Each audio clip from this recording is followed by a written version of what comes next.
Hi, I'm Sherrie coming to you from the Association for Pelvic Organ Prolapse Support. This is the first in a series of new videos we're putting out, and to explain the backdrop, what APOPS does, the Association for Pelvic Organ Prolapse Support, what we do behind our curtain is we provide guidance and support to women around the world who are navigating all of the different layers of pelvic organ prolapse impact to their lives. We're talking about the physical, the emotional, the social, the sexual, the fitness, the employment, quality of life impacts. We have patient following now in over 175 countries, and we're a global energy. And what we have discovered behind our curtain is how beneficial the patient-to-patient dialogue is. Certainly there's incredible value listening to the voices of clinicians, and there are multiple specialist clinicians who provide treatment for pelvic organ prolapse, as well as those in industry and research and academia. And all of the voices matter. Everyone's voice matters to raise awareness of pelvic organ prolapse, to destigmatize this condition. So what we try and do is encourage women to talk about what their issues are, what their complications are with this condition, share that peer support, share information with each other. And this series of videos will be related to information that we capture behind our curtain, trying to raise awareness of issues that many women are navigating and don't even recognize that they're navigating. So that being said, today's video is going to be about women that have got constipation that occurs after they've had a rectocele repair. Chronic constipation is very common with a rectocele. That's pretty much the status quo for all women who are having issues with rectocele, that colon type of prolapse hernia that occurs. And women often go into surgery and they assume that as soon as they're past their surgery, they'll be able to poop normally every day. And that doesn't always happen. And of course, they want to know why. So we're going to talk a little bit about that chronic constipation and if it's still occurring after surgery, some of the reasons why it may still be occurring, to give women ideas of what to do to address that constipation. Women sometimes have got IBS before they have prolapse, and sometimes they have prolapse before they have IBS, and sometimes they walk hand in hand.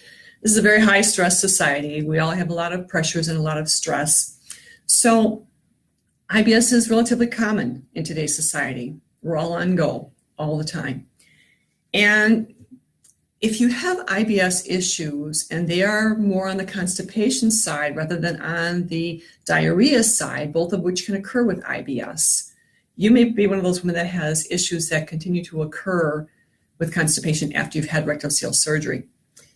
It's important to know that muscle has memory, colon included. And so if that colon is used to not working functionally for whatever reason, you may have to retrain it.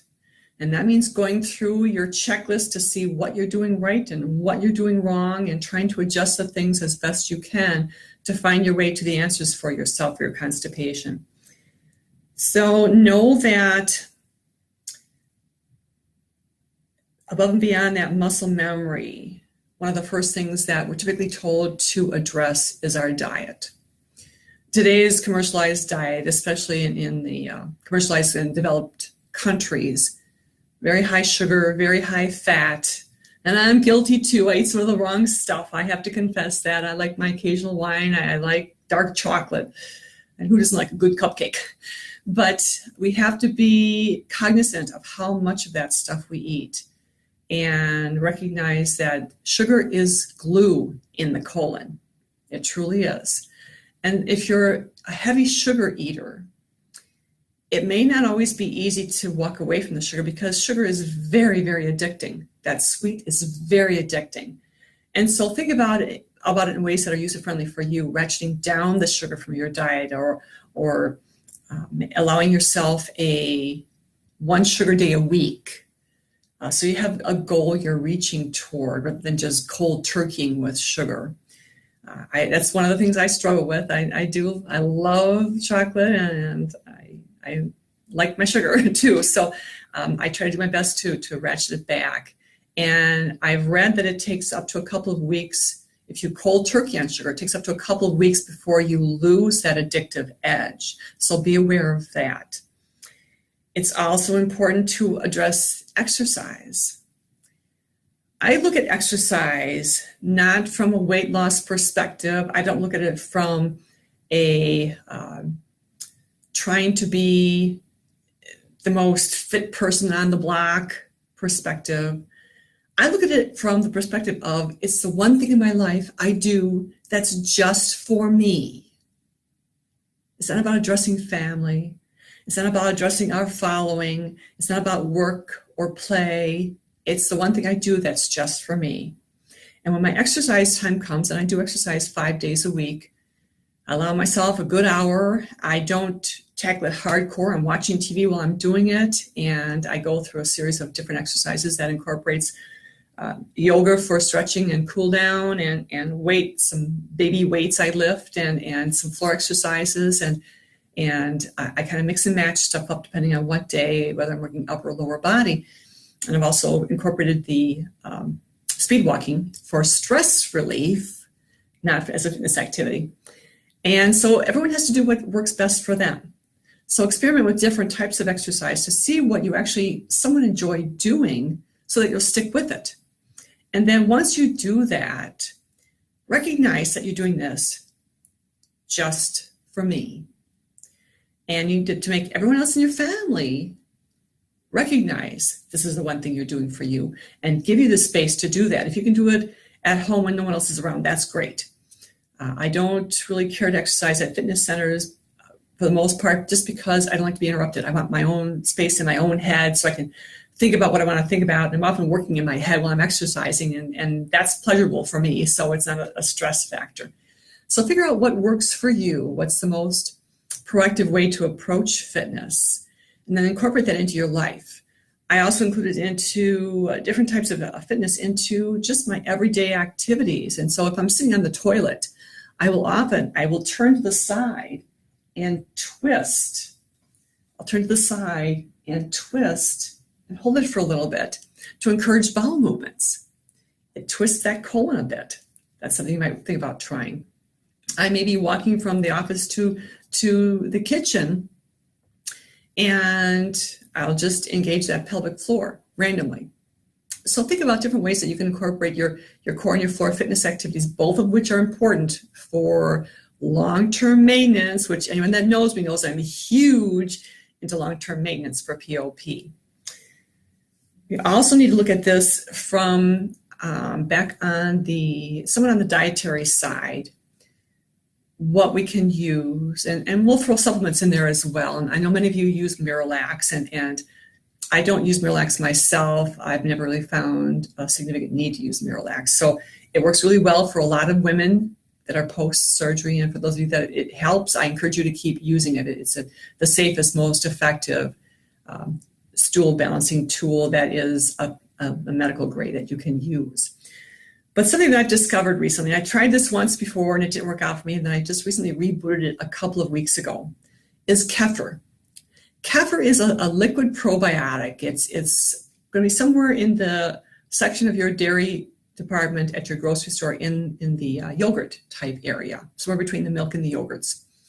And it's kind of like a liquid yogurt, but it's a much more condensed probiotic content than you'll find in your yogurts. And I had tried it once before. My son's a big believer in good gut health, and he's been using Kafir for quite some time, and he turned me onto it, and I tried it ways back, and it just blew my stomach up.